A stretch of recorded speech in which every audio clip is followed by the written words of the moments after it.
코스피 오늘 1% 넘게 하락하고 있습니다. 급락 배경 살펴보고 투자 전략까지 세워봅니다.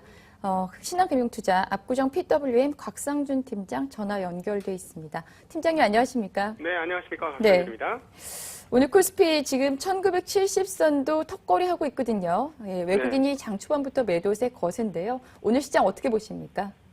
네, 그동안에 최근에 와서 5월달 2,000포인트 가는 과정에서 외국인들이 선물 매수 많이 해주었었는데요. 최근에 누적으로 흐름을 따져보면 선물이 매도가 많이 됐습니다. 그러니까 일부 좀 걱정하던 흐름들이 현실화된 것이다 이렇게 볼 수 있는데 그 2분기나 3분기 기업들의 실적 모멘텀에 대해서 시장의 기대가 그렇게 크지 않고 거기에 반응하지 않았던 상황이기 때문에 사실 시장의 흐름은 외국인들 하나에 의해서 시장 방향성이 정해졌다 이렇게 볼 수 있는데 오늘 처음으로 현물 기준으로 그러니까 코스피 기준으로 이틀 연속 현물 매도를 외국인들이 보여주고 있어요. 그러니까 외국인들의 태도 변화가 시장 하락으로 연결된 것이다 이렇게 볼 수 있는데 과연 어디까지 빠질 것이냐가 문제입니다.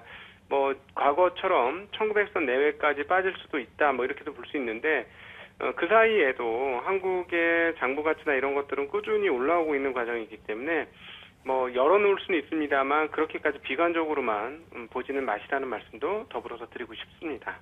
네. 외국계 증권사에서 뭐 신흥국 시장들에 대한 뭐 투자 의견을 중립으로 뭐 바꿨다, 뭐 이런 하향 조정했다 이런 얘기들도 들리면서 조금 우려스러운 면이 없지 않아 있긴 한 것 같아요. 네, 지금 신흥국이 좋을 게 없죠. 지금 왜냐하면은 그 하나 꼭 지금 그 다르게 생각하셔야 되는 게 있습니다. 과거하고 미국 주식시장이 좋고 유럽 주식시장이 좋으면 한국 주식시장이 좋으냐? 뭐 예전에는 상관관계 매우 높았죠. 그러나 지금은 전혀 그 상황이 아닙니다. 일단 미국이 지금 부흥하는데 제조업도 좀 일부 부흥을 하고요. 미국 제조업 부흥하는 데 있어서 앞단에 뭐가 있냐면 양적 완화도 있습니다만 에너지 가격 하락이 또 하나 있습니다.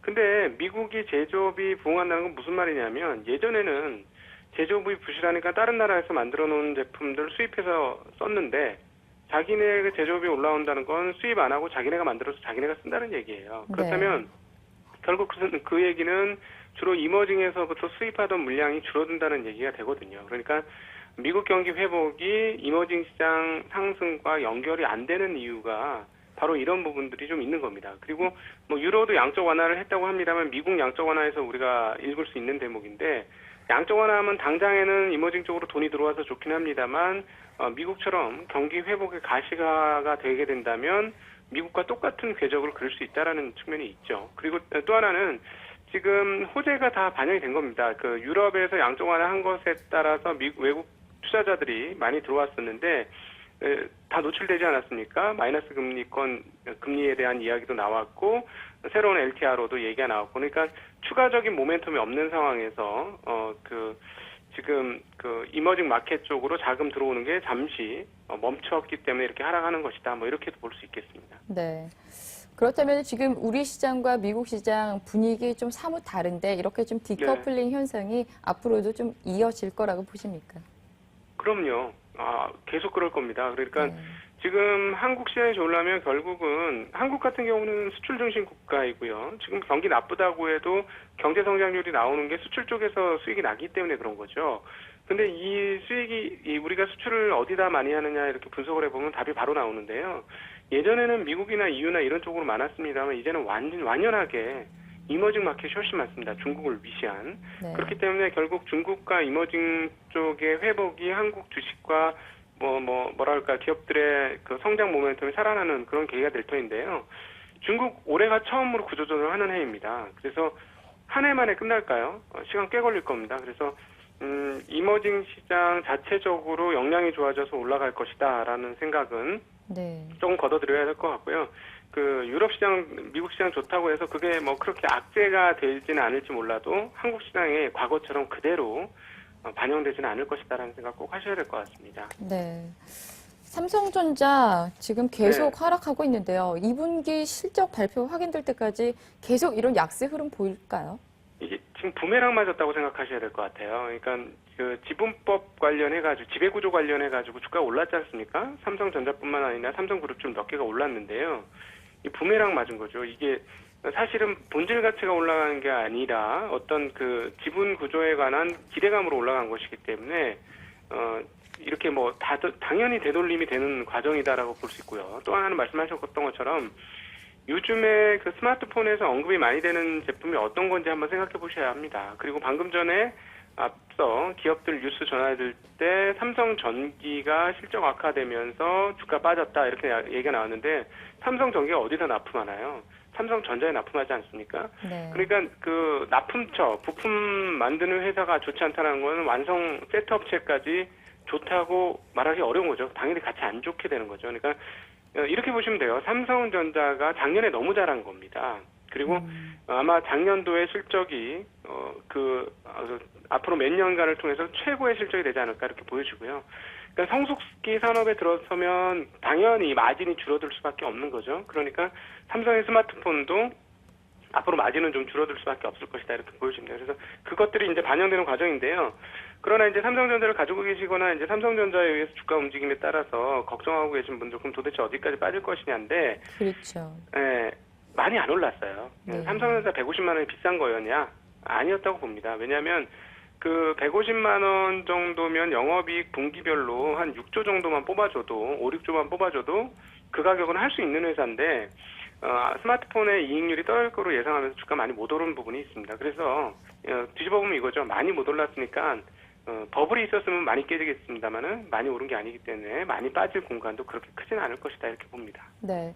그렇다면 삼성전자 지금이라도 저점 매수 들어가야 되는 건가요? 저는 개인적으로 그 2분기 실적 발표 내외쯤에가 주가 저점 나오지 않겠나 싶습니다. 그래서 급할 건 없다. 이렇게 보여지고요. 네. 지난번 저점 수준이 뭐 120만 원 내외 정도 수준도 갈 수 있는 거니까요. 뭐 주식이라는 건 사실 한번 탄력받으면 한쪽 방향으로 좀 가는 거 아니겠습니까? 네. 저평가입니다만 저평가라고 무조건 들어갔다가 뭐 손해 볼 수가 있기 때문에 그것 감안하셔야 할 것 같습니다. 네. 원달러 환율 오늘은 좀 상승하고 있는데요. 원화 강세 앞으로도 쭉 이어질 거라는 전망 우세합니다. 이런 네. 상황에서 어떤 투자 전략 가지고 가야 될까요? 네. 그 원화 강세 관련 수혜 그다음에 피해 업종들 잘 분석하셔야 될 것 같고요. 지금 이 원화 달러에 대해서만 강세가 아니고 일본 엔화에 대해서도 강세 아니겠습니까? 그러면 일본과 경쟁하고 있는 자동차 운수장비 업종들은 좀 기계 업종 등 이런 업종들은 좀 어려움 겪을 수 있어요. 그래서 충분히 생각하셔야 되고요. 네. 그다음에 이제 1,020원에서 상당히 열심히 방어했는데 1,020원이 깨졌다는 건 의미가 있습니다. 지금 솔직히 연초에 이렇게까지 빠른 속도로 1,020원 갈 거라고 생각했던 사람 많지 않을 거로 보여지고요. 이 말은 뒤집어 보면 무슨 말이냐면 환율에 대한 예상은 다 틀렸다는 얘기입니다. 그래서 환율이 어느 정도 수준에서 저점을 기록할지 여부는 섣불리 판단하지 마시라는 말씀 드리고 싶고요. 일단은 그 마지노선들 뭐라 그럴까요? 지키는 그런 마지노선들이 계속 무너져 내려가고 있기 때문에 이 방향성이 조금 더 진행될 것이다라고 생각하시고 환율 보셔야 될 것 같습니다. 사실 오늘 외국인들 매도하면 달러를 갖고 갈 수도 있는 거니까 당연히 원화 상승의 요인이 있는 것인데 별로 상승 안 하거든요. 그런 측면에서 보면 원화 강세 요인이 상당히 크다. 이런 점 항상 염두하시면서 시장 보시는 게 좋을 것 같습니다. 네. 마지막으로 우리 시장 어떤 변수에 주목해야 되는지 투자 전략까지 좀 세워주시죠. 네네. 지금 그럼에도 불구하고요. 너무 걱정하지 마시라는 말씀 자꾸 드리는데요. 그 한국의 장부 가치, 기업들의 장부 가치가 꽤 높습니다. 지금 뭐 분석하는 툴에 따라 조금 틀린데 적어도 1,800부터 많게는 1,950 사이 어느 즈음으로 보고 있습니다. 그러니까 장부 가치가 깨지면서 주가가 많이 빠지는 경우는 굉장히 안 좋은 이슈들이 있었을 때 그런 일이 벌어지기 때문에 지금은 그렇게 나쁜 이슈가 또 나온 상황도 아니라서 장부 가치가 든든하게 하방을 좀 받쳐줄 것이다라고 생각하시는 게 좀 필요해 보입니다. 그럼 뭐냐면 1950선 이하까지 이렇게 떨어지면서 주가 떨어지면 기업들 중에서 내용 괜찮은 놈들은 긍정적으로 접근하시고 매수 접근하시는 게 맞을 것이다 이런 말씀 드리고 싶고요. 또 하나 지금 한국의 위험에 대한 태도가 극단적으로 보수적입니다. 지금 금융권들, 은행권들, 증권회사들 단기 자금 그 상품들 있지 않습니까? 지금 팔 게 없어요. 왜냐하면 돈을 이미 다 팔렸기 때문에. 그래서 기업들은 돈 가지고 와서 좀 이거 좀 보관 좀 해달라고 금리 좀 좋게 해달라고 적용해달라고 하지만 해줄 게 없어요. 이게 무슨 말이냐? 돈은 풍년이고 다 이렇게 돈을 그냥 보관만 하고 있는 거죠. 그러니까 리스크 회피를 극단적으로 하고 있는 그런 상황입니다. 그런 상황이기 때문에 여기서 이미 시장은 리스크에 대해서 극단적인 경계감을 가지고 있는 시장이기 때문에 시장이 빠져봐야 어느 정도 빠질 것이냐. 그러니까 폭락이나 의외의 그 큰 하락은 모두가 방심하고 있을 때 생기는 거거든요. 그래서 지금은 그런 정도 상황은 아니니까 빠졌을 때 분명히 우려감이 생기고 걱정이 되겠습니다만 그렇게까지 너무 위축되실 필요는 없다는 말씀도 더불어서 드리고 싶습니다. 네, 신한금융투자 압구정 PWM 곽상준 팀장이었습니다. 고맙습니다. 네, 감사합니다.